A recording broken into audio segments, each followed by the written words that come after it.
Hey everybody, welcome back to the channel. My name's Mike and you're watching Triple T Acres, and we're out here in the woods today and I've got my LS tractor and I have a new piece of equipment attached to the back of it. This is a Wallenstein BX72S wood chipper.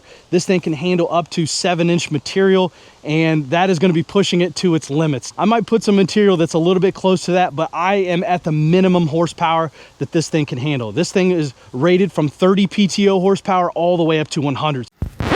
Wrong. Actually, I misquoted here. It is rated from 50 to 85 horsepower. So technically, I'm actually under the minimum horsepower here, but I think that's relative to the amount of material that you're going to try to shove into this chipper at one time. But you'll see, I actually put it to work and it does a pretty good job. So stick around. So there's a large tractor range that can run this type of chipper on the back of it, and I currently am using an LS XR3135, which is a 35 horsepower tractor. So again, I'm going to be at the bottom side of what this thing's recommendations are, but that's great because most people are going to be owning tractors that are like this. So this is going to be able to show you whether your tractor is capable of using this or not. Now, I want to give a quick shout out to Fultz Ag Equipment in Lancaster, Ohio. He's the one that actually lent this to me so I could share with you guys. He has no strings attached to it. He just wants me to be able to share it with you guys. But I will ask you, if you are interested in purchasing one of these and you're in the Southeast Ohio or anywhere in this region, make sure you reach out to Fultz Ag in Lancaster, Ohio. He has a bunch of these. He even has 5-inch ones in stock too. So if you want to use a little bit smaller tractor, you can use those. So make sure you check out the link in the description to his website and all of his contact information if you want to check it out. So without further ado, let's go over this and then we're going to put it to test. This thing is made in Canada and it has a 5-year warranty. Now, this is a PTO-driven wood chipper. This does not have the hydraulic infeed to it, so it is a gravity feed only. We'll go around the tractor here, and this is actually in the transport mode. So they put a nice triangle off-road sticker on the back of it here, and with pulling a pin right here, we can put this thing in use. Let me move the camera back and show you the positioning. All right, to get it into the work function, you're gonna pull this lever here, and then it will fall forward, and then the pin will actually drop into another eye hole right there. On the side here, the chute, there's an adjustable thing here, so you can spin this thing 360 degrees all the way around, and then it sets in just like that. Same with the top here. I can actually angle this chute if you're wanting to shoot it down, like let's say in a dump bed or a dump trailer or something like that.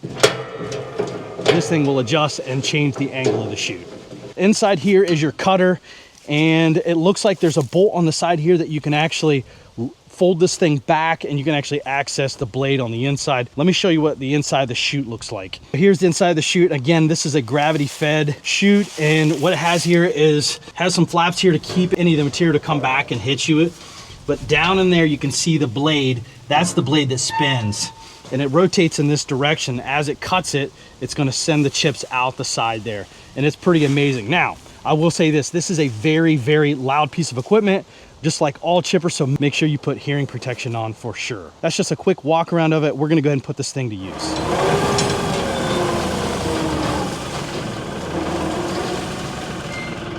Right. You set it down on the ground, put it in neutral, set your park brake. Anytime you're engaging any PTO implement, you wanna engage it at idle.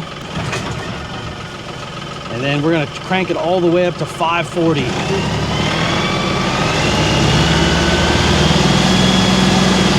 All right, she's ready to rock and roll. And again, you really wanna put hearing protection on.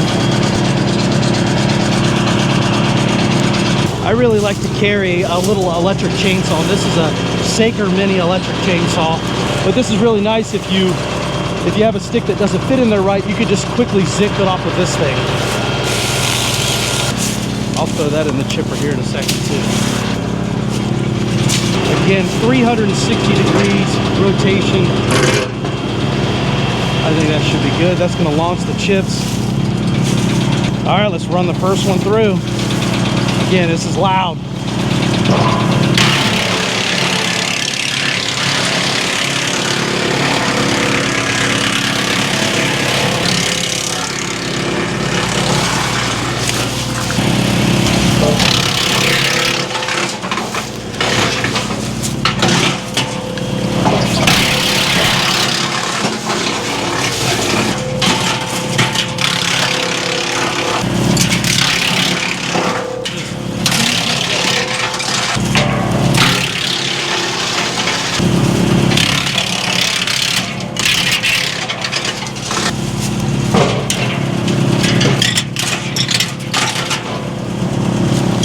those pieces that aren't straight.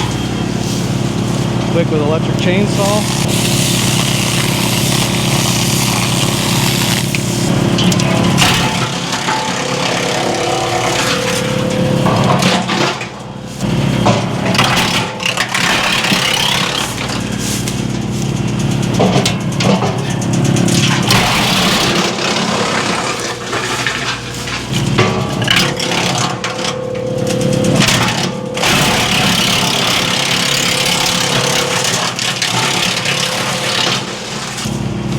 Now, as you can see, it's not hydraulically fed, but it pulls these in no problem.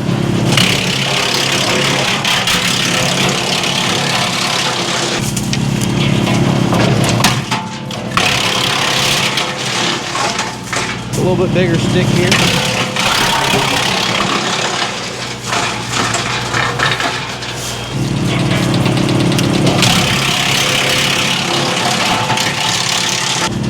Man, this thing is sweet. All right, we're gonna get into a little bit bigger stuff here.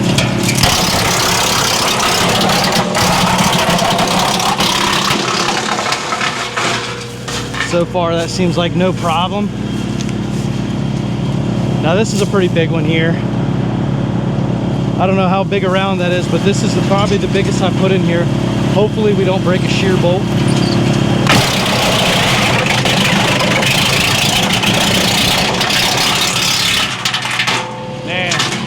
Like butter, like butter. Now we're going a little bigger. I mean, that's pretty daggone big. It makes me worried, but hey, let's give it a try.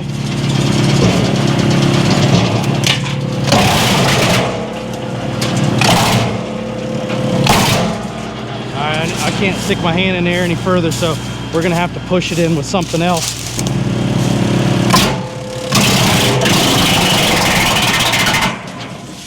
Oh, she stalled. Let's see if we can fire back up.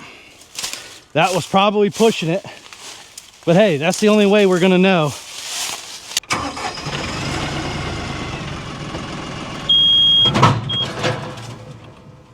Looks like we're gonna have to clear it out. Otherwise, it's just gonna keep on jumping like that. Everything's off. Yep, just a little piece left, and it's because it's got this knot. That probably pushed it over the edge. All right, we know what our limitations are. Let's not put anything as big as that in there.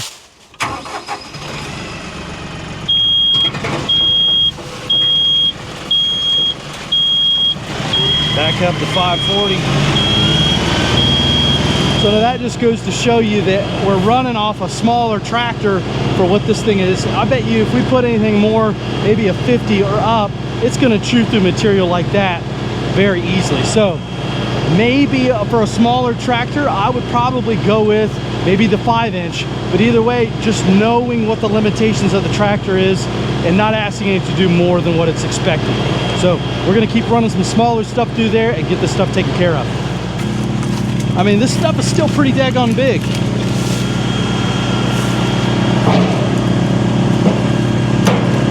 Now this is gonna be, it's got that Y in it. Not gonna fit in the chute. This is where that good electric chainsaw is gonna come in handy. There we go. I don't have to start up a gas-powered chainsaw and just like that.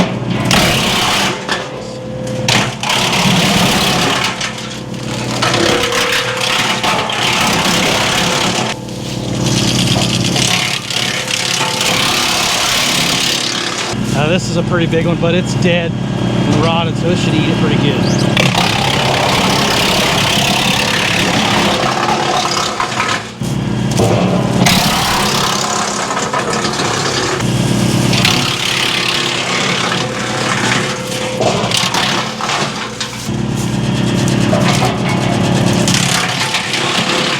Here's a real long one, but it's rotten, so it should chew it up like nothing.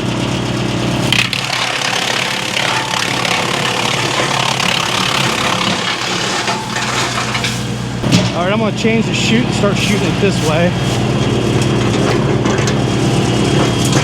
Because I got a crosswind, it looks like it's blowing a lot of that dust on my tractor.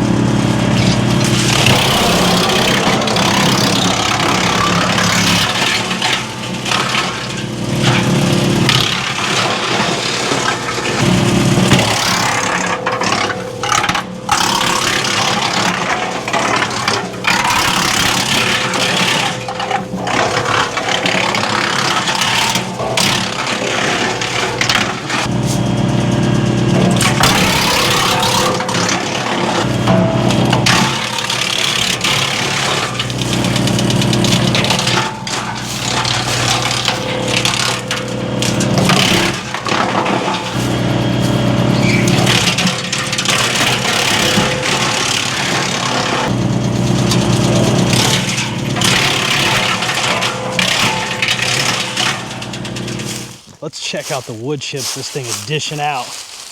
Man, it does a great job. Man, this makes me think, if I want to chip up some apple and stuff, I got a smoker. This would be a great idea to start chipping stuff up for my smoker. But yeah, awesome job, man. This is sweet. All right, everybody, it looks like we're running out of daylight out here. It's just that time of year with the daylight savings. It gets dark so quick these days, and you can't get enough done in the amount of daylight that it gives you. But I think we gave the Wallenstein BX72S 7-inch wood chipper a good run for its money. And if you guys are interested in purchasing one, don't forget to check the link out in the description. Fultz Ag and Lancaster will take good care of you. But guys, that's gonna wrap up the video for today. If you like this kind of content, make sure you hit that like button, subscribe to the channel. But until next time, we'll see you in the next video.